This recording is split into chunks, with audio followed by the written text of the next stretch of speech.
Latifah is an Oscar-nominated mogul and a global icon. But if you look at her filmography, a disturbing pattern emerges. Why is it that in almost every major role, she's either a mother figure, nursing a man back to health for another woman, or being gunned down by a hail of police bullets? Think about 2004. She was coming off an Oscar nomination for Chicago, and in the other world, that's the leading lady glow up. Instead, Hollywood gave us the Gina duality. They put her in gold teeth as the hyper-aggressive officer, Gina in The Cookout, and then sat her down in Barbershop 2 just to be the target of Eddie's cruel, overweight jokes. She arrived as a queen, Afro-centered, authoritative, and regal, but Hollywood had a different plan. Today, I'm going to deconstruct the symbolic discipline of Queen Latifah and how the industry worked to humble her. Before Hollywood, there was the ladies' first era. Latifah's image was built on Afrocentricity as armor, but as scholar Cheryl L. Keyes points out, Latifah's full figure and grounded posture led the public to view her as a quote-unquote queen mother figure when she was only 21. Latifah herself pushed back against this premature age and stating, "I wish I wasn't seen as a mother. I am mature, but I'm 21. This perception is what feminists call distraction, a coding device used to drown out a woman's subversive power by labeling her maternal. This is also played out in the 1991's House Party 2, while Queen Latifah plays Zora. She is a vocal activist, smart, assertive, and wearing crowns of regalia. But even then, the mammy trope was being forced upon her. Zora exists almost entirely as a defensive shield for the petite lead played by Tisha Campbell. The industry was already deciding that Latifah's value wasn't in being the star of her own story, but in being the protector of someone else's. I think the earliest signs I remember of Queen Latifah being depicted as like fat or mocked for it was in The Fresh Prince of Bel-Air. Man, I'm not down with that blind date stuff. Every time they get here, they look like...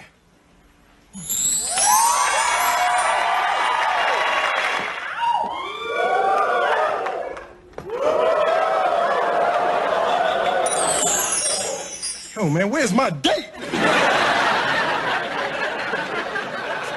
Miss Denise Williams.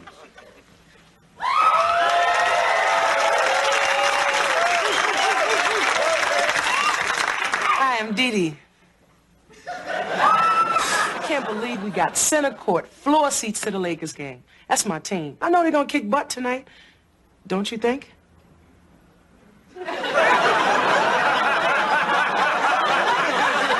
Hello? I know they don't walk in L.A., but I at least hope they talked. I'm Will, and this is my cousin Carlton. Hi. Can you do that and walk at the same time? That's darn clever. So, Dee Dee, what school do you go to? Well, I just moved Oh, up listen, from... Dee Dee, you know what? I don't think I'm gonna be able to take you to that game, right? See, because I got all this stuff piled in my car. It probably wouldn't be enough room for you. I mean, not just you. Anybody. What are you talking about? Our blind date to the game. Blind date? No, see, I don't do blind dates. I mean, you think it's gonna be Mr. Right, and then it ends up being some tall, skinny guy with big ears and weird clothes. I mean, not just you, anybody.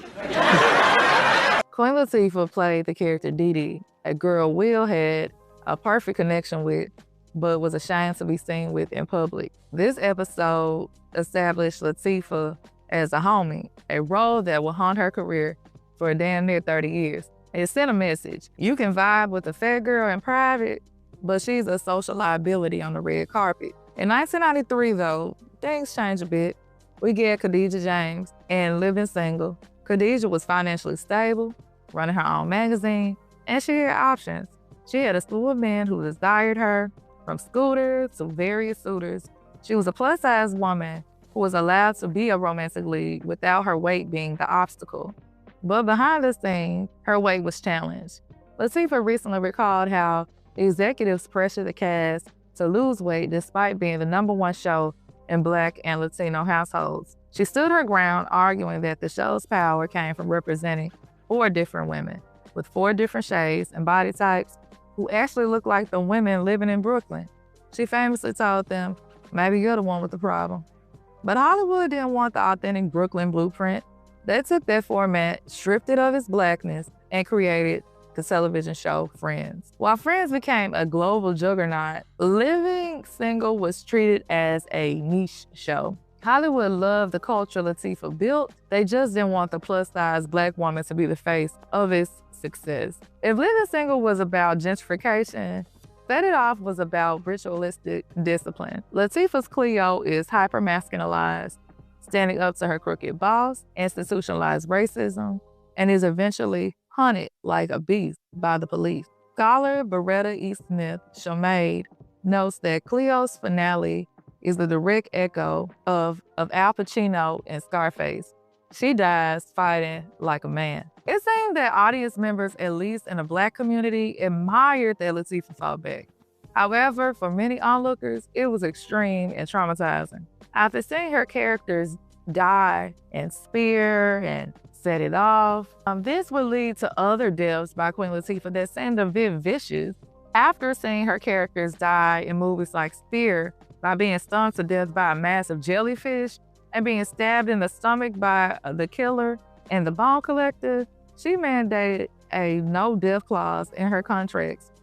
Is it true that you have a no-death clause in your contracts? Oh my God, that's so funny. Yes.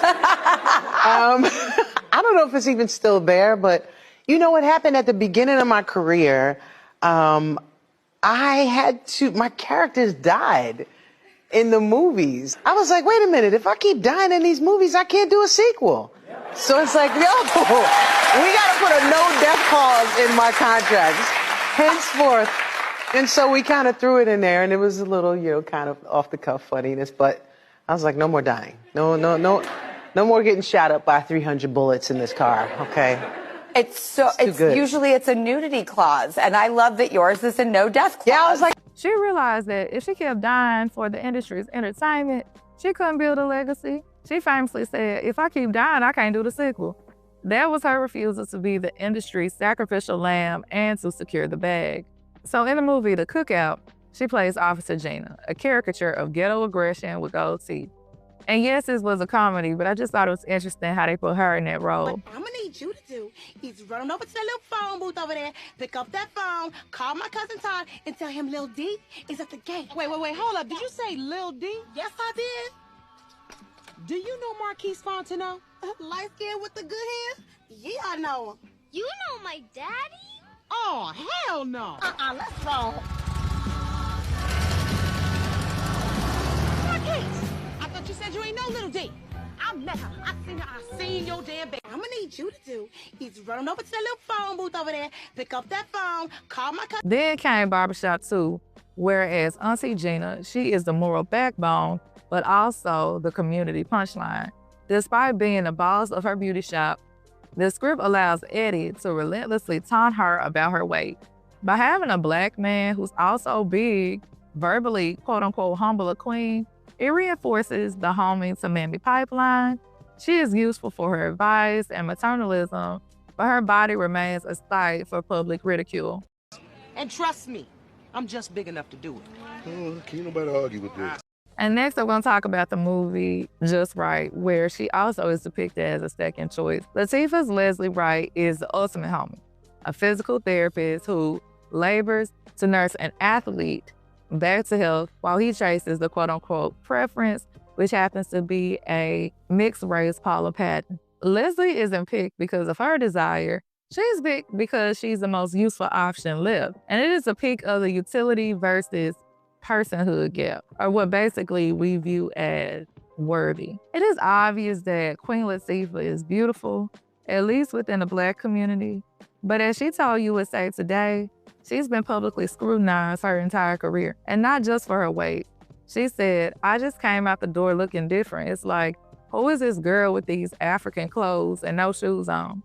my style is Afrocentric dress. Africans were very proud people, and I wanted to display that in a modern way. This is Latifah's law. My style and my music are one, really. She has long refused to buy into the industry's mind games. She told People magazine that she isn't the problem, the industry's lack of vision is. She called out stylists who carry baggage, stating that if they can't dress a woman who isn't a size 6, they shouldn't have a job. As she put it, it's actually not us who needs to lose weight, it's you who needs to figure out how to dress us. Latifah secured the brand and paid her bills, but she had to survive a system that tries to shrink her at every step of the way. She managed to survive the industry's attempts to humble her, but the survival tax was the erasure of her Afrocentric royalty in exchange for a seat at the table, in my opinion. And music doesn't just go to a black audience. It goes to them kids in Japan, it goes to the kids in England, to the kids in America that are not, who are not black. So then you have to deal with, well, this is not for me, or I can't, a lot of people do feel like they're left out. I think by us bringing knowledge to our people, we're bringing knowledge to every other people and letting them know how we live. Then that's where it becomes more universal. That's where the teaching becomes universal. That's where you say, it's directed at the black culture, but it's something for everyone to know. And that's the only way it's going to change. It doesn't mean anything for just me to know. Y'all have the power. Y'all have to help us change. Y'all have to help us grow. We have to help us grow first. And then, and only then, can we, associate completely and do like this with every other race in this country. Good. We got to stand. In conclusion, this isn't just about movies. Queen Latifah's no death clause on screen has transformed into a literal fight for life off screen.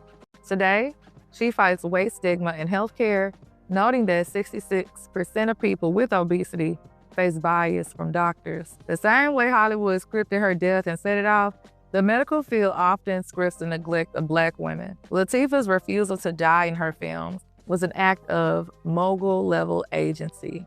Her advocacy for black women's health is an act of communal survival. So now I have a question for y'all. Do you feel like Hollywood humbled Queen Latifah? One of the biggest no's I ever got was that I could never be a movie star. Queen Latifah will never be a movie star. We all know the sound, right? We turn that into a yes, she can. I know she may not look like what you think, or come from where you think she should, or have the story you've told 1,000 times, but watch this.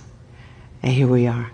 It was a teachable moment for this particular person because within the next year, I had the #1 movie, Bringing Down the House, that grossed well over $100 million. And I was nominated for an Oscar for Best Supporting Actress for Chicago. Them is movie star things, Be sure to like, comment, subscribe, and definitely hype up the video. And as always, thank you for listening to Books and Looks TV. I'll see y'all next time.